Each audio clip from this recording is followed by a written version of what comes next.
بسم اللہ الرحمن الرحیم اعوذ باللہ من الشیطان الرجیم بسم اللہ الرحمن الرحیم وَلِلَّهِ مَا فِي السَّمَاوَاتِ وَمَا فِي الْأَرْضِ لِيَجْزِيَ الَّذِينَ أَسَاءُوا بِمَا عَمِلُوا وَيَجْزِيَ الَّذِينَ أَحْسَنُوا بِالْحُسْنَى۔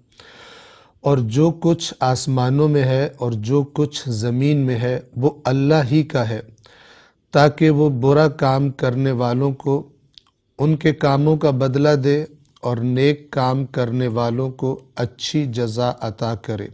صدق اللہ العلی العظیم۔ آیت نمبر 31 کے الفاظ کے معانی میں ہم نے گزشتہ درس میں لے یجزیہ لے کے معنی بیان کیے تھے اور یجزیہ یجزی کے معنی بیان کیے تھے۔ ہم نے عرض کیا تھا کہ اس کے بنیادی حروف جیم، زا اور یا ہیں۔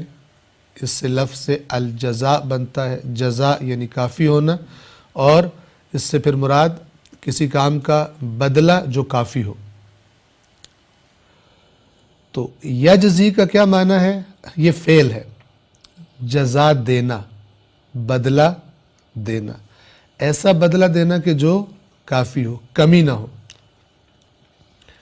البتہ یہاں پر ہم یہ عرض کر دیں کہ نیکیوں کے بدلے، نیکیوں کی جزا اور بدیوں کی، برے کاموں کی جزا میں اللہ تبارک و تعالی نے اپنے فضل و کرم سے کام لیا۔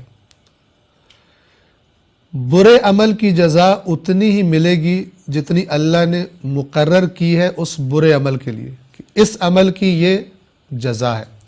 اچھا یہ بھی سن لیں، اردو میں ہم جب کہتے ہیں جزا تو اس سے ہماری مراد اچھی چیز ہوتی ہے، اچھا بدلہ ہوتی ہے، اور برے بدلے کے لیے ہم کیا لفظ استعمال کرتے ہیں؟ سزا۔ لیکن عربی زبان میں لفظ سزا نہیں ہے، جزا دونوں طرح کی ہوتی ہے۔ اگر آپ کا کام اچھا ہے تو جزا اچھی، اگر برا ہے تو جزا بری، جیسے کہ اس آیت میں آیا ہے تاکہ اچھے کاموں والوں کو بھی جزا دے ان کے کاموں کی، اور برے کاموں والوں کو بھی ان کی جزا دے۔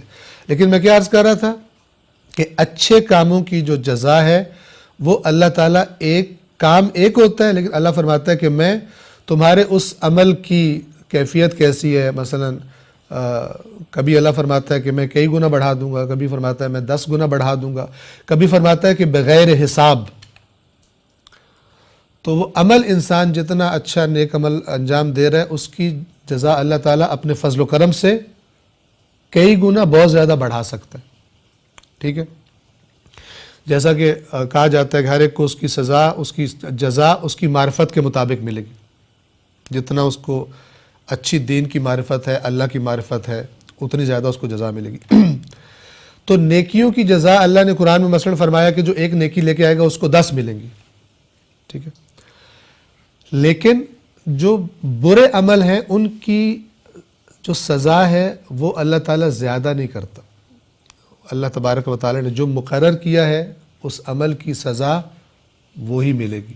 ٹھیک ہے، البتہ بعض گناہ ایسے ہیں کہ جن کو اللہ تعالیٰ پھر جہنم کی دھمکی دی ہے اور فرماتا ہے کہ خالدین فیہا، خالدین فیہا یعنی ہمیشہ ہمیشہ اس میں رہیں گے، یا بعض دفعہ اس کا ترجمہ کیا جاتا ہے کہ بہت لمبی مدتیں رہیں گے۔ اس کے بارے میں ہمیں سمجھنا چاہیے کہ قیامت کے دن کے بارے میں جو قرآن نے ایک تعبیر استعمال کی ہے، فرمایا ہے کان مقدارہ 50,000 سنہ، کہ اس دن کی مقدار یعنی اس کا طول، اس دن کی لمبائی کتنی ہوگی؟ 50,000 سال، یعنی جو ہمارے دنیا کے 50,000 سال ہیں، تو ہمارے تو 50 سال کی زندگی بہت ہوتی ہے، تو لہٰذا ڈرنا چاہیے، احتیاط کرنا چاہیے۔ جیسے گزشتہ درس میں وہ آیت پڑھی تھی سورہ بقرہ کی وَاتَّقُوا يَوْمًا، اس دن سے بچو۔ سورہ مزمل میں اللہ تبارک و تعالیٰ فرماتا ہے فَكَيْفَ تَتَّقُونَ إِن كَفَرْتُمْ، تو تم کیسے بچو گے اگر تم نے اللہ کے حکموں کا انکار کیا۔ کفر یعنی جانتے بوجھتے ہوئے انکار کرنا۔ فَكَيْفَ تَتَّقُونَ إِن كَفَرْتُمْ يَوْمًا، اس دن سے کیسے بچو گے کہ جو يَجْعَلُ الْوِلْدَانَ شِيبًا، جو بچوں کو بوڑھا کر دے، یعنی جو اتنا سخت ہے کہ اگر بچے پر آ جائے تو اس بچے کا بچپنا ختم ہو جائے گا، بڑھاپے میں تبدیل ہو جائے گا. ٹھیک ہے، ایک ایسی تعبیر ہے کہ جو انسان کو سمجھنے میں بہت مدد دے سکتی ہے کہ قیامت کے دن کی سختیاں کیا ہوں گی. البتہ جو اللہ کے اطاعت گزار ہیں تو خدا ان کے بارے میں کیا فرماتا ہے؟ لا خوف علیہم ولا ہم یحزنون، نہ انہیں کوئی خوف ہوگا اور نہ انہیں کوئی حزن ہوگا. حزن یعنی غم. خوف ہوتا ہے آئندہ چیز سے. خوف کب ہوتا ہے؟ گزشتہ چیز کا خوف نہیں ہوتا، گزر گئی. خوف ہوتا ہے کہ ابھی کچھ ہونے والا ہے، تو انہیں خوف بھی کوئی نہیں ہوگا. ولا ہم یحزنون، اور کسی غم ہوتا ہے، حزن ہوتا ہے گزشتہ باتوں پر. اللہ اپنے اطاعت گزار بندوں کو ایسی کیفیت دے گا اس دن، اور پھر اس دن کے بعد ہمیشہ ہمیشہ کے لیے، کہ لا خوف علیہم ولا ہم یحزنون. پس لیجزیہ، لے یعنی تاکہ، یجزیہ وہ جزا دے. کون جزا دے؟ اللہ جزا دے. جزا دے یعنی بدلہ دے.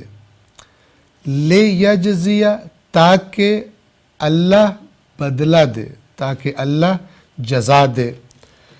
اگلا لفظ کیا ہے؟ الذین. یہ بھی کئی بار تکرار ہو چکا ہے ان کاروان قرآن کے درسوں میں. الذین جو یا جو لوگ. الذین جو لوگ، یہ جمع ہے. جب بہت ساروں کے بارے میں بات کرنی ہو تو کہتے ہیں الذین، اور جب ایک کے بارے میں بات کرنی ہو تو کیا کہتے ہیں؟ الذی. ایک کے لیے الذی یعنی جو شخص مثلا، اور الذین یعنی جو لوگ. اگلا لفظ ہے اساؤ، کہ انشاءاللہ اس کو ہم آئندہ درس میں بیان کریں گے. والسلام علیکم ورحمۃ اللہ وبرکاتہ.